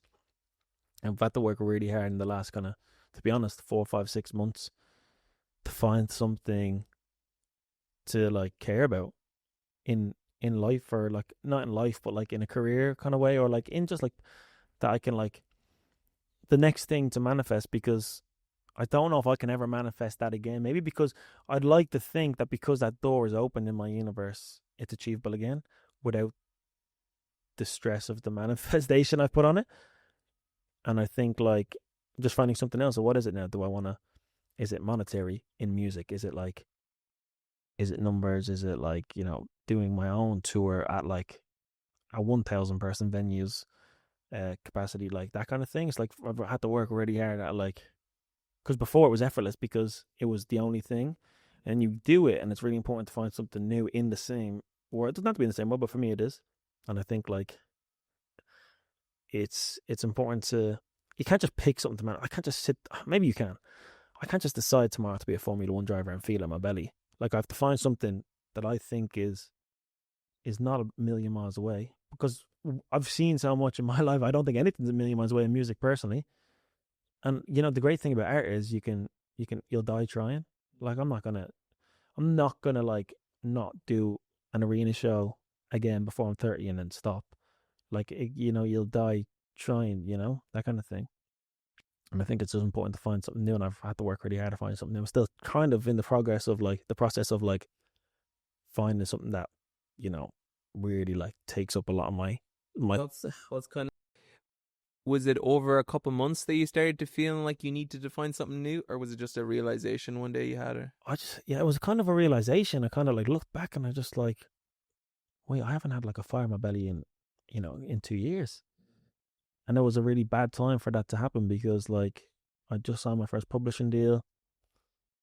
I was kind of a bit lackadaisy around it all, and I didn't. I think a fire in my belly would have went, but maybe that was because I fell back into my artist project now, and I'm not really doing the writing stuff anymore. I think maybe that was a sign. Maybe that was not what I was meant to be doing. But maybe I'm wrong. But yeah, interesting. Matthew, what is it? What's the most difficult thing, do you think, about being an artist in 2025? I would say the fact that I'm in a dilemma here, because I would say nowadays talent is the least important thing. But also, when you look at someone like, for example, Lola Young with Messi, it's like that song blew up on social media, but it's an amazing song. Like, so it's like, obviously she's talented. I'm not saying she's not talented. It's kind of like the people who are getting the virality sometimes feels like they're just getting these viral moments, but then you look at it and it's like, well, that is like my best song isn't near that, almost, that kind of way. And I feel like that's like when you look at, you remember Jake, the guy who did the Golden Hour song? Like he was just a viral machine. Like, but you break down that Golden Hour song, it's like, yeah, that song is unbelievable. So it's kind of like, don't get me wrong, I think there's a lot of people who have moments, talent or not. I think obviously the virality comes whether you're talented or not. I think staying there is the talent. Is like, okay, what people know Messi by Lola Young, for example. It's one of the best songs of the year, but then they actually look at her backlog. She might have, she's got a lot of songs out already, I think, and she's got a good catalog that fans like and stuff. It's not just this moment. It is a moment, but it's a moment that she's built up to rather than the moment and then having to build from the moment. I think the hard thing, I was thinking about this on the way here. It's like, see, with content, it's so mad that like people are. I even did it myself. I was thinking about it on the way here. You're putting up like a couple music videos a week. Like I'm going out with a videographer, spending a pretty penny, doing like shoot days for content, and but looking back on it, they're like full music videos almost. Maybe without the actors and the extras and stuff, but like you're getting full. People are getting full music videos a couple times a week off artists they like, because the new content is like back in the day. When would you ever go out with a videographer unless it was a music video? I think that's a lot of stress on artists and stuff, and I think like I don't find it stressful. I just find it like because I think it's really important to like if you don't like social media and don't think it's like fair on artists, it's like you can't avoid it. So it's like, do you want to? If you're going to be angry at it, at least go smash it. So I don't think it's I'm like I'd wish I do believe in myself enough that like maybe if this was 30 years ago, I've got some great songs that I could maybe work find a team and maybe like push this like organically. But that's not the world we live in. So it's like I'm gonna suck it up. I'm gonna try to do content my best. No, I neglect the content way longer than I should have. But now I'm like, it's a tool, and it's like I'm trying to smash it. It's not like, oh, fine, I'll do it. It's like I don't love this, but I'm gonna do it as best I can, because if I don't like it, I don't want to half-arse it, because you know what I mean by that, as in at least prove myself wrong with it. I'd love to like see it. I'd love for it to help change my life, and then still be like, yeah, it's not great, rather than say it's not great, but then not be good at it. Because the people who, if it's changed their life, I'm sure they don't care if it's great or if it's fair or not. They're happy. Facts. Yeah, the content, it's such a different world. Like maybe like 2020, probably the last 5 years, probably when COVID happened, that was a real, I think, big shift in terms of content and whatnot. But it had me thinking there is like there isn't any other time. I'd be a big believer in trying to like, because it can wear you out so easily. I'm a big believer in if you're going to do content, find out what content you like doing, and don't try copy someone else's for long periods of time, because what will happen is you can try copy it and it might work, but you'll just get tired of it. It'll become monotonous and you won't be able to do it. So figure out what is it that someone else is doing that you could take inspiration and just copy it. Like copy it and take inspiration, but in your own twist and something you enjoy doing, and then go from there. Because if you're just as you're saying, if you go in with the attitude of, oh, I have to do this, like when you had to do your homework, you didn't want to do your homework. Nobody wanted to do that. When you have to, like basic psychology, when you have to do something, you don't want to do it. You want to do it of your own accord.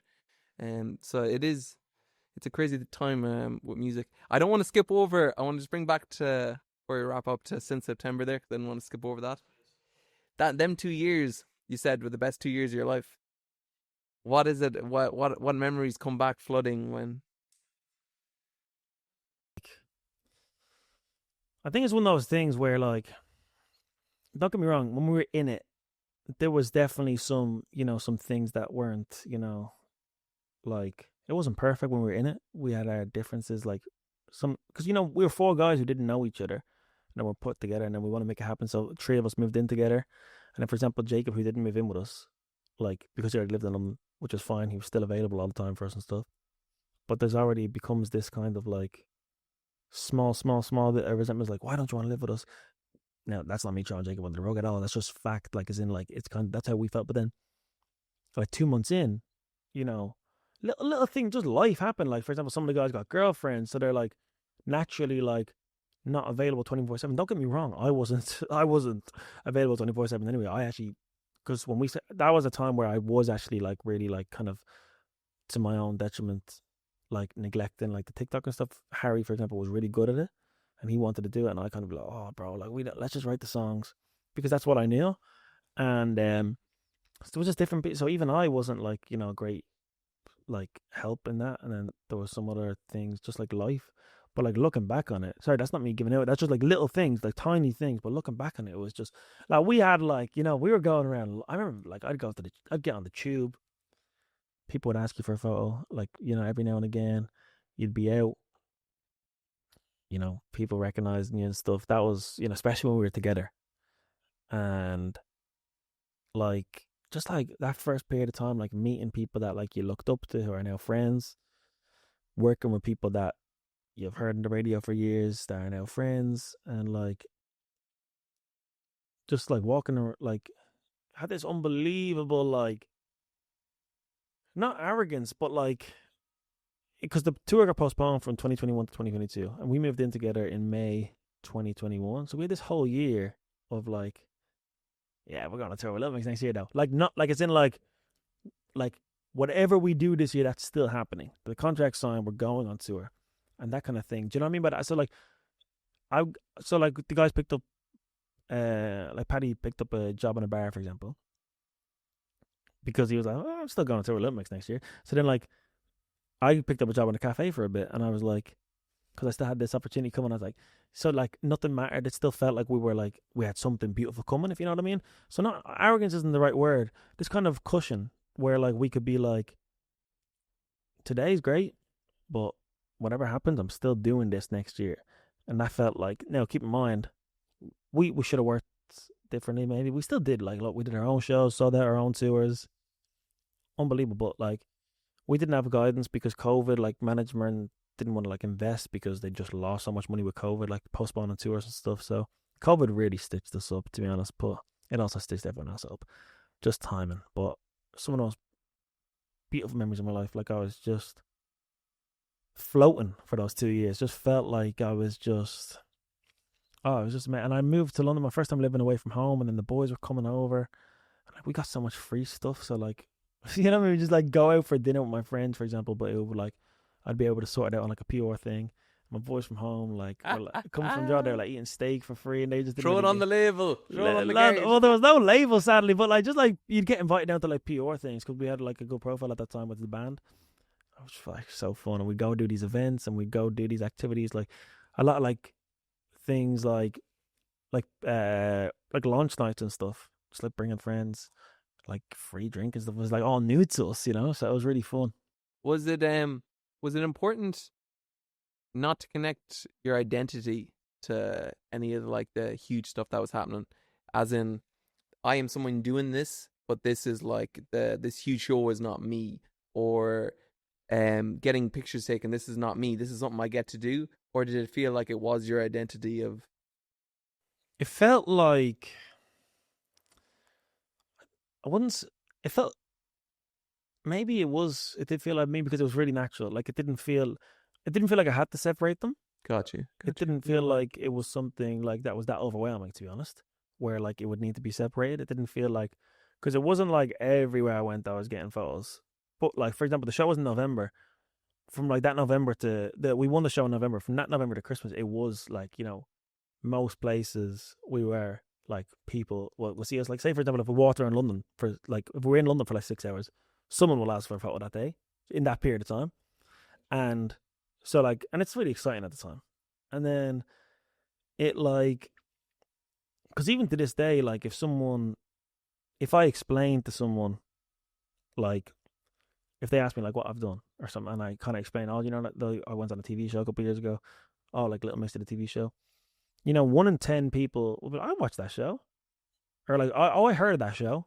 So like, it's still like, it's never been enough, like overwhelmingly, to like have to separate the two. But no, it was really fun. Yeah, it was. But yeah, and then after the band, I started writing. I wanted to be a songwriter and stuff, and then. You were saying before we turned on filming about being a songwriter, and you'll spend 8-10 hours with a person and get to know them deeply. What is it for someone who doesn't understand the craft of songwriting? What is it being like in them rooms? Yeah, it's just like really natural. It's a lot of trust goes into it, like subconsciously. You know, you're walking into. It's never been an issue for me opening up or like speaking. You know, sometimes obviously I'm not like the best writer in the world. Sometimes like I struggle with the most difficult thing is actually writing the song. The chatting is the easy bit, obviously, or else we'd all have number ones. But I remember like I just walk into a room and then you meet someone for the first time.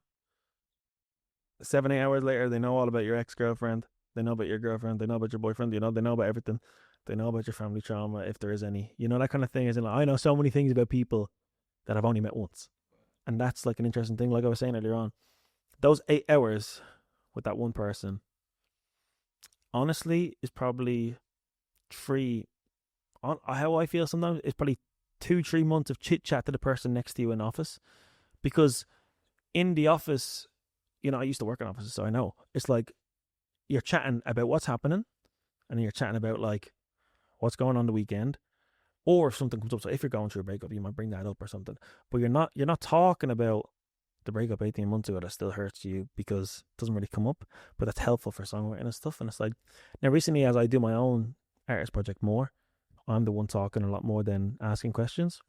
And it's like, yeah, I constantly just have the same thing, just talk to this girl. But for like the last 2 years, I've been writing songs about this one girl. But yeah, it's really like it's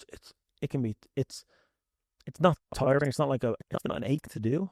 You could come home Emotionally drained. Probably you're exerting so much. Yeah, talking that much energy. all day about things that actually like are important to you, And have so much weight. and you get home and you're like, I didn't actually do much today, like work, like but your brain's working overdrive, kind of talking. I find that anyway. I don't know if other people do that.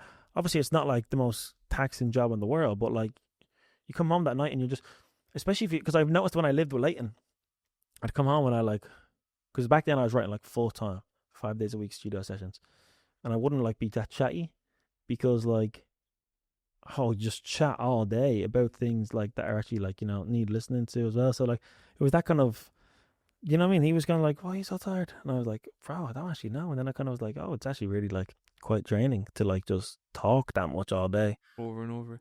What's it like from a creative? Because I always wonder, because I'm someone, when I make music, it'll just all flow out, and I'll end up, and then I might not make something for like some weeks.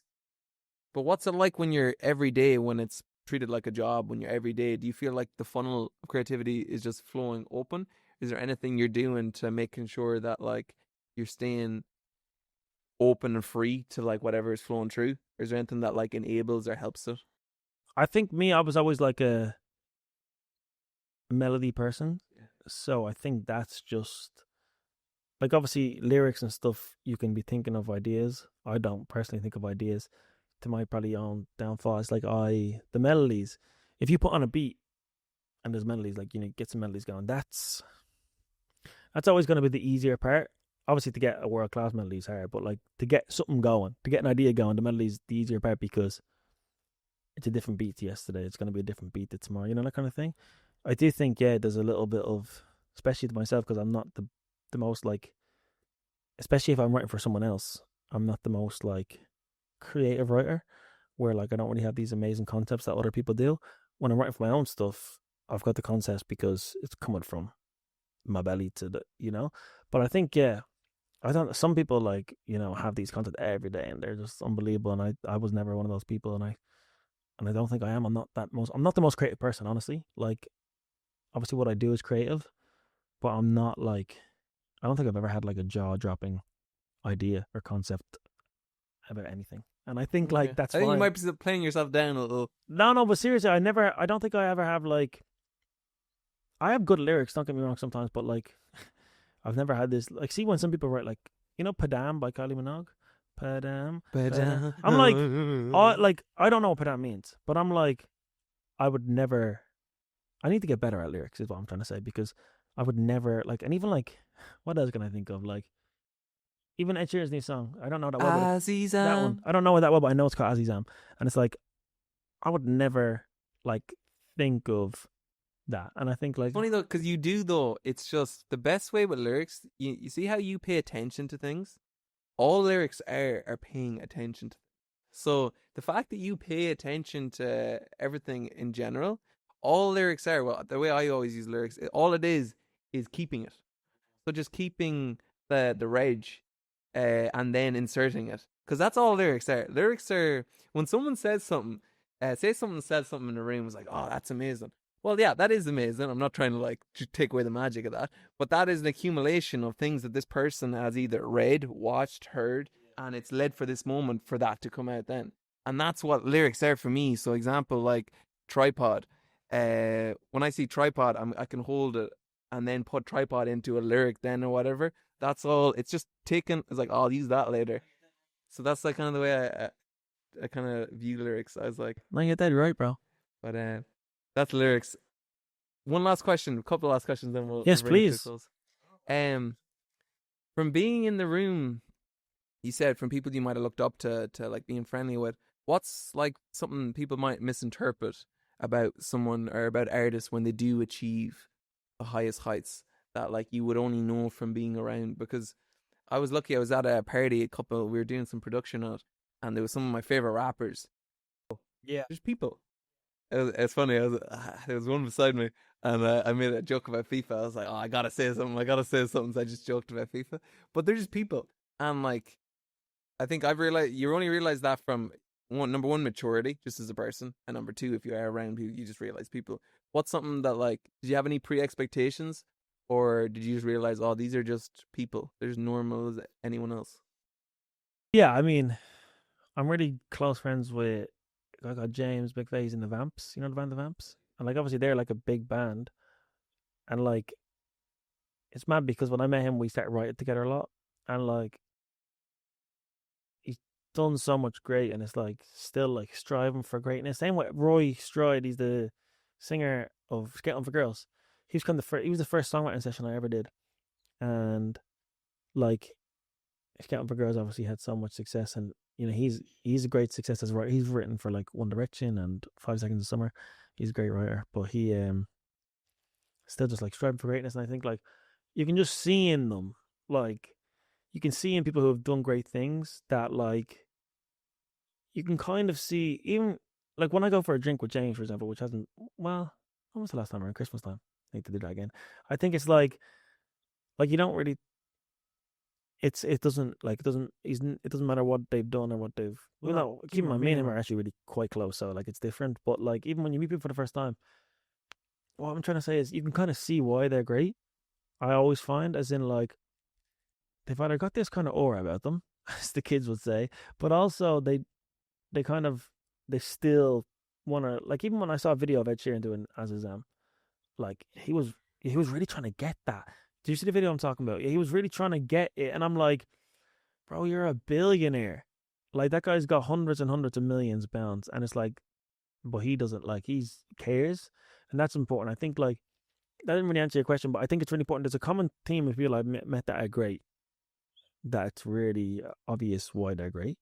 And I don't think that's a fluke. I don't think it's like, I'm seeing them that way because they've done great things. It is really obvious sometimes when you see someone who's great, like, why they're great. And I think on the humane side of it, like I've never like I think with Little Mix they really were pop stars. Like they like as in like they're like Red Skittles only. no not in a bad way, as in like they're like pop stars in the way like, you know, outfit changes, like they're like super like outfit changes, different makeup looks, you know, they're going up on like a podium that's elevated, like proper like pop star show, like real, like, you know what I mean? So like when you see them, like when we were backstage at the arenas, you'd see them, they're walking with like, while they're walking to like the canteen, they've got someone doing their hair.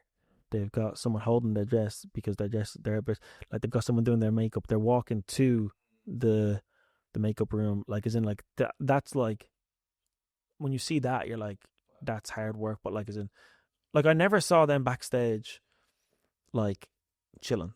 Like when I saw them backstage, maybe like when they just arrived, they were in like a tracksuit, but they had like, you know, as the little thing as like maybe like an eye mask on to like get there. You know, everything was always gonna work. And I think they had this aura of like they were real, like, you know, they are like really classy. But then you meet them out, like, you know, they're really known people. Like I saw Leanne recently in a studio, but when it's really cool because when you see them, like when I saw them as Little Mix, they were like, you know, you can see why they're great. I think that's really important, is like when you meet people, it's really obvious why they're great. I think that's inspiring because it's like, get great and then make, you know. I always think when you meet someone who's great, there's like a freedom. There's like just a belief that they're free and that everything isn't like, there's nothing that can't be done. Because when you really hone in on it, like life, not to go too metaphorical, it is just a sequence of things that can be done if you have the mentality of it's achievable. It's just a set amount of decisions over and over and over again. Will I write a song today? I will write a song today. Will I write tomorrow? Will I do it tomorrow? Will I go to this gig? Will I not go to this gig? It's a set, just how the decision if you didn't go for that audition, that one decision changes, and that it happens sometimes in small decisions every day.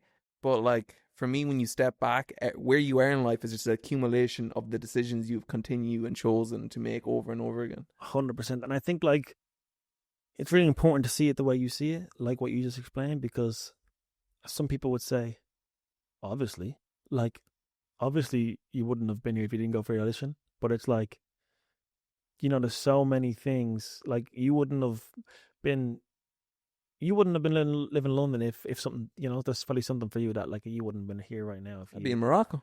Yeah. Morocco? Yeah. Why? I was either going to move to Morocco or move here. Oh, shit. Yeah. That's pretty cool. Well, maybe you should go to Morocco. I'll be going back at some point, yeah. That's sick. No, but you know what I mean? It's like, it's really important to see it in that way, because it's just, I think as well, like, it's so important to care, like, about things. Like when it comes to, like, I used to be like, when I was a kid and stuff, and I saw people, not kid, but even like a young adult, like 17, 18, 19, when I'd see people like protesting and stuff, kind of wouldn't get it. I'd be kind of like, like, what's that going to do? Like in my head, I would obviously never be like vocal about it. But now, like obviously with everything that's going on in the world, and you see people protesting a lot, and you see people like speaking up a lot, it's like, it's really kind of like inspiring when I see, like, it's just so good to care about things. And like, I don't, like, there's a balance where like, don't care about things where like it keeps you up at night and it's like ruining your life because you care so much about something. But it's so important to like have some passion about something. And it doesn't have to be a career. It can be like, it can be caring about, starving kids, like just like, and maybe like wanting to make a difference. Maybe that's running a half marathon and your sponsorship going there. But like actually having meaningful decisions is so important. It does so much for yourself. And I think like that's something I'm trying to do more, is like care about things. Is in like, I actually did like a silent retreat at the start of the year. Oh no. I did it. It was 4 days, 3 nights. It was in Devon in the south of England, and it was like, it was silent retreat, meditational retreat. That like just, honestly, like that just like really helped change my outlook on. I was already pretty happy with my outlook because I've got so much time with myself. I can be quite conscious of things, but like that really helped like direct myself in like, I'm not the most like, I don't meditate a lot, but just the silence was really important for me. It was really good. Incredible, man. Incredible. Man, I'm going to bring it to a close. I'm going to ask you a question. 2 questions. Number 1, if you could say anything to the Matthew and TY that was about to go on the journey, what would you say to him? The journey of music. Wow. I would say everything. Wow, what would I say? I would say everything. You know what? I would say you did everything you dreamed of, and it might look different now, but you still unlocked every door you wanted unlocking. Like I've done some amazing things, I really have, and it's some people maybe say it's unfortunate. I don't think it's unfortunate, no. That it doesn't maybe like look, I don't have much to prove for it, but I feel it. And I would say, you did everything you want to do. Literally, you played the arenas you dreamt of playing, and yes, maybe it was different, but like, and if you meet me in a pub right now and you look at my Instagram, or it's not as glamorous. It doesn't kind of give off the vibes that I've done what I've done. Like, not a lot of people who even follow me now know probably what some of the things I've done. But even like little things, like I've been to, me and Leighton went to Coachella with like VIP artist passes, and we go to all that, like these things that we've always dreamt of. Don't get me wrong, we paid for the flight ourselves and stuff, but it's like the opportunities that came around that to help, and like just little things that. But with the music thing, I would say, yeah, like you were right, I don't know, yeah. Yeah, no, that's good. Before I ask the last question, I want a massive shout out to Jordan. You mentioned him. He drops music under Run Off Broke now. Very good. Yeah. I wanted to put that in because, and also, yeah. A massive shout out to Fob too. I just want to give Fob his flowers too. Really quickly, Incredible. Can I just say to Fionn, that guy Fionn FOB, so much work with me over the years. We still try to work together. He's a dad now. Pops, he's gonna have a 1-year-old in June. I think, June. Tiger's gonna be 1 in June. Fionn has been the ultimate for me. We did so much together. you know, we work together. We're partners. We still share like loads of my songs on Spotify. You know, we still have just like, you know, splits on it, and like really, really love working with him. And he's. Have you met him in person? I know Fab, yeah, I know him well enough. I know him well. We He would have is spent a lot the of time best together guy. The years best ago. guy. Amazing. Shout out Fab. Run off broke. Chelsea. Yeah, run off broke. I didn't know that. I need to listen to that.